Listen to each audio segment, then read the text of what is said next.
3 মাহমানৰ পিছত এই গাঁওখনৰ বিষয়ে কিছুমান সমালোচনা সৃষ্টি হয়। তেনেতে দুজন ল'ৰা, এজন নাম হ'ল জন, তেওঁ এটা ইউটিউব চেনেল আছে, ব্লগ কৰে, ব্লগৰ এক্সপাৰ্ট। আৰু ইজনৰ নাম ৰিয়ান। ৰিয়ানে সেই ৰহস্যময় ঠাইৰ ওপৰত বিশ্লেষণ কৰি ভাল পায়। দুয়োৱে সেই গাঁওখনলৈ গৈ কিছুমান ৰহস্যময় ঘটনা ঘটে। হেল্ল' গাইছ, আহি আমি ইয়াৰ পথাৰ মাছ পাইছোঁহি। চাওক আপোনালোকে, ইয়াৰ অলপ দেৰি পাছত নদী পাৰ হ'ব লাগিব আৰু এইফালে পথাৰ গছ এইবোৰ আকৌ ৰ নাই গৈছোঁ নহয়।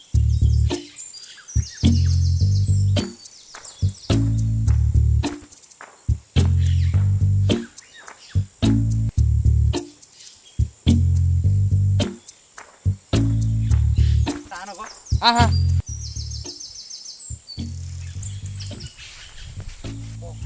এটাকে কৰি লওঁ এডোখৰত। আহি আমি এডোখৰ পাইছোঁহি, এইডোখৰ জেগা আৰু অলপ দূৰ আছে গৈ ধৰিবলৈ। ব'লক আৰু গৈ থাকোঁ।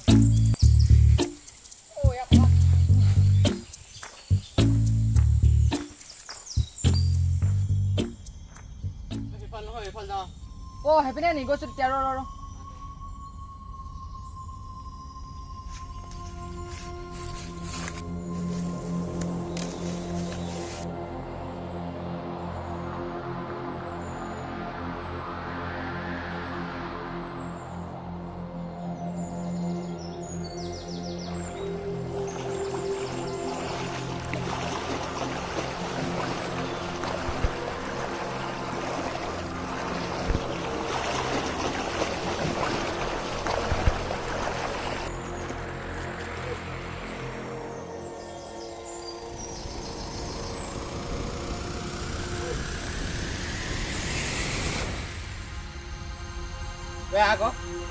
গৈছোঁ ৰ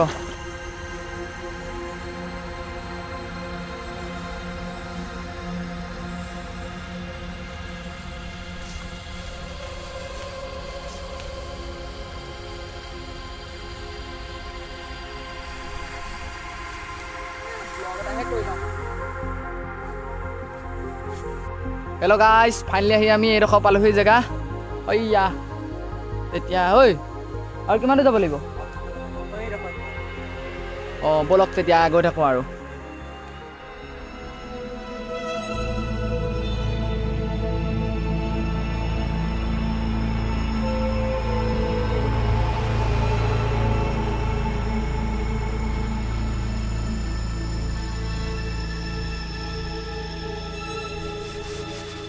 ঐ টুপিটো দে।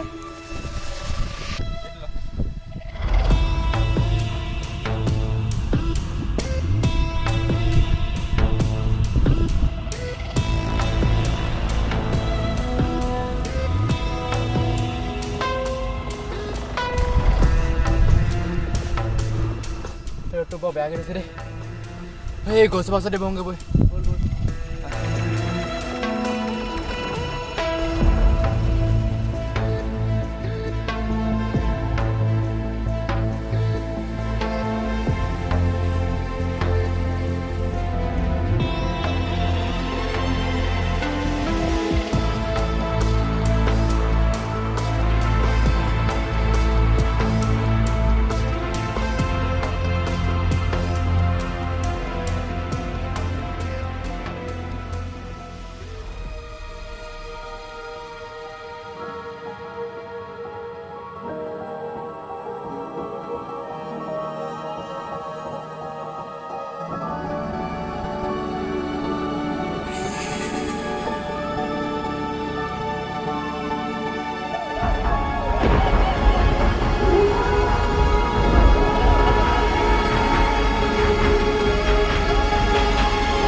ক'ত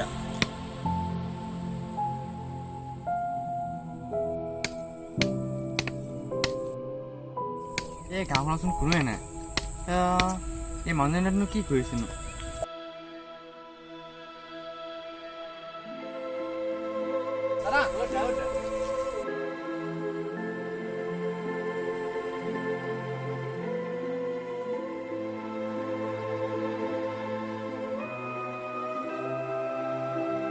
মুক্তি লাগে কিয় মুক্তি লাগে অলপ বুজাই ক'ব নি আমি বুজি নাপালো মানে তোমালোকে জানিব বিচাৰিছাই যেতিয়া কওঁ শুনা এসময়ত এই গাঁওখন সুখে শান্তিৰে পৰিপূৰ্ণ হৈ আছিল কিন্তু হঠাৎ এদিন তিনিজন ব্যক্তিয়ে গাঁওখনৰ বিষয়ে কিছুমান অকল্পনীয় কথা কয় সেই কথাবিলাক শুনাৰ পাছত গাঁৱৰ মুখিয়াল আহি সেই অকল্পনীয় কথাবিলাক উদ্দেশ্যি ব্যক্তিকেইজনক এজোপা প্ৰকাণ্ড বৃক্ষত বান্ধি লৈ অত্যন্ত প্ৰহাৰ কৰে যাৰ ফলত ব্যক্তিকেইজন অচেতন হৈ পৰে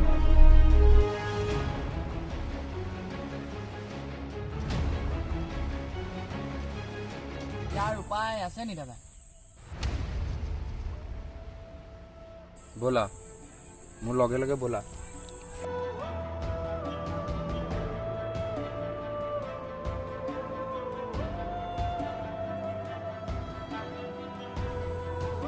দাদা আমাক নি আছে ক'লে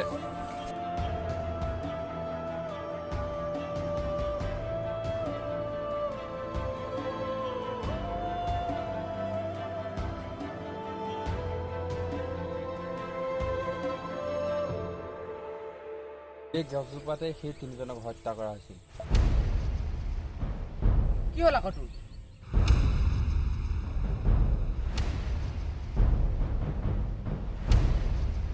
সেইকাৰণে ইমান দেৰি উঠা নাছিল আজি পূৰ্ণিমা ৰাতি এই ৰাতিটোলৈকে মই অপেক্ষা কৰি আছিলোঁ আজি পূৰ্ণিমা আজি গাঁওখনে মুক্তি লাভ কৰিম তোমালোকে চোৱা ইয়াতে কংকালৰ টুকুৰা বিচাৰি পাবা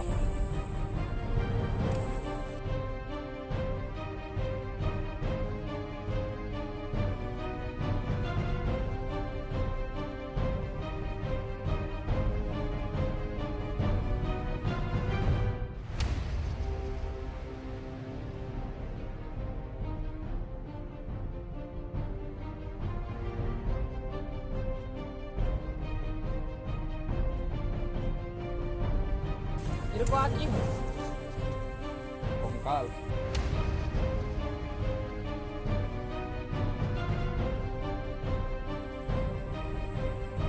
ইয়াৰ সহায়তে আজি গাঁওখনে মুক্তি লাভ কৰিব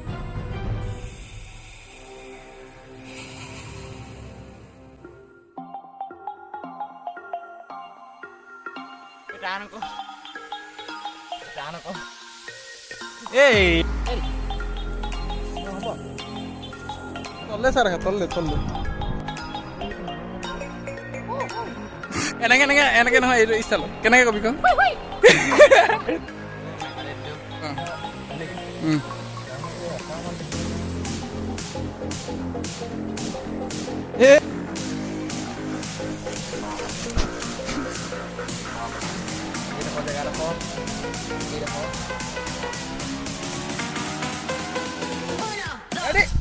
Action!